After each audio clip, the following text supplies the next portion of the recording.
विश्व प्रसिद्ध रथयात्रा लगी चलचंचल श्रीनगर सम्मुख रथखड़ा। विश्व नियंता महाप्रभु श्री जगन्नाथ रथयात्रा को श्रृंखलित करने लगी जोरसोर चली रथ निर्माण कार्य। तीन रथर मुख्य विश्वकर्मा निर्देश द्रुत गति आगे चलती तीन रथर निर्माण कार्य। आज रथ निर्माण षष्ठ दिन में तुम्बगुड़िक सूता बाड़िया अनुकूल कर बिंद अनुकूल कर पवित्र अक्षय तृतीय महाप्रभु रथ निर्माण कार्य अनुकूल कर आसंता नृसिंह चतुर्दशी गुज अनुकूल नृसिंह चित्र खोदे करेंगे रूपकार सेवक। यह परे आसंता भौरी तिथि तीन रथर दुईटी चक सह गोटे अख संजोग कर विधि रही।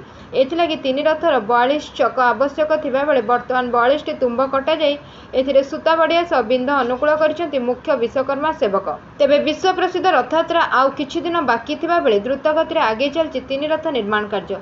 रथयात्रार यथेष्ट पूर्व समस्त कार्य शेष होगा आशा रखिंट महाराणा सेवक। Bureau report 51 news agency.